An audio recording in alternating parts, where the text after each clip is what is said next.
Welcome at the Inspired by Ruth. Today's topic is, how can we know that God exists? Welcome.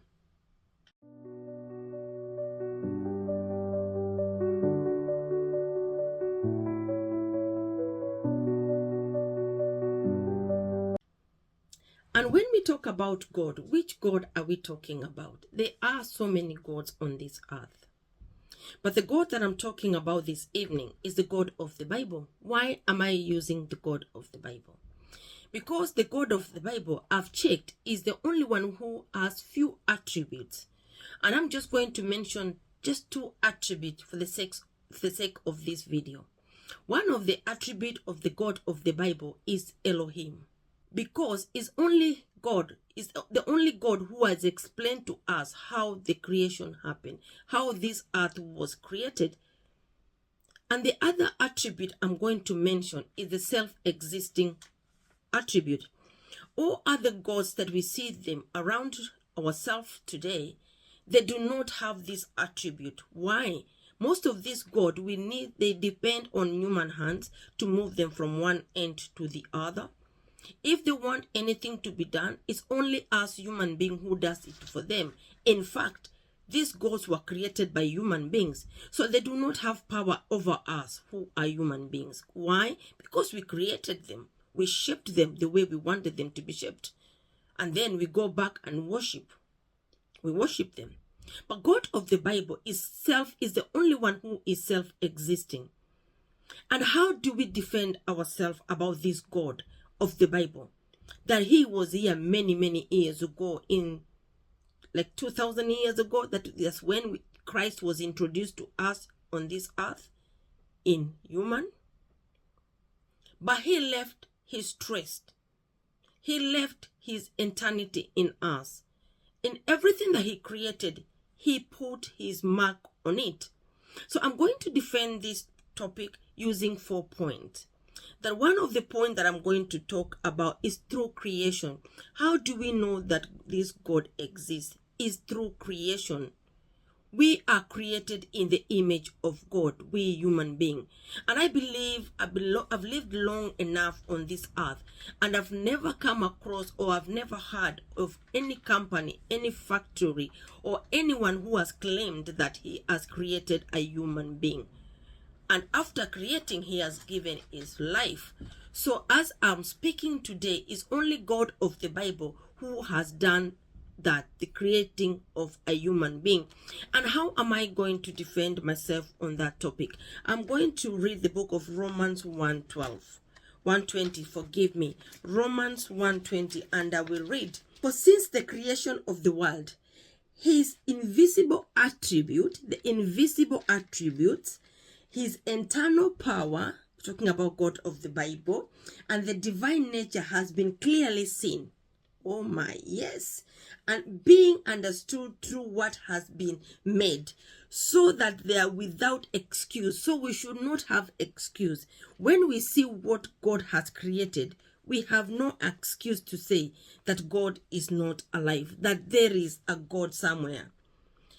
For even through they knew God, they did not honor him as God or gave thanks, but they became futile in their speculation. So we speculate in our foolishness that there is no God. But God has already made it clear in our heart, in the creation that he has created, that there is a God. Another verse I just want to read is Psalms 19 verse number 1. Let me read. The heavens are telling of the glory of God, and the expand is declaring the work of his hand. So the creation talks about the God who is alive. Let's continue. The next point I'm going to defend this topic is God's image. We are created according to God's image. That's Genesis 1:7. That God said, let us create man according to our own image and our own likeness. When we talk about image and our likeness, does it mean that God has a head, has 2 feet, has hands? None of us has seen God. But when we look at the trace of the Bible, we can only take example that we have seen in the Bible. Their men God had given them favor, that they have allowed, God has opened their eyes and they can see how the heaven is or how God looks like. We have John the Revelator. He has pointed to us how he saw Jesus in Revelation 1. We have Isaiah 6. It talks about what he saw and what he saw God looks like. We have people like Ezekiel. God has opened their eyes in the open vision and they have seen how God looks like. We have people like Daniel. God has given them opportunity, and in vision they have seen how heaven looks like and how God looks like. Amazing. When you take all those account, none of them have seen God the same. God has appeared to them in different form, but it is the same God. So when God talks about his likeness and the image, is for us to be able to reflect or to be able to showcase the work of God. That God has created us, that we can understand, we can feel.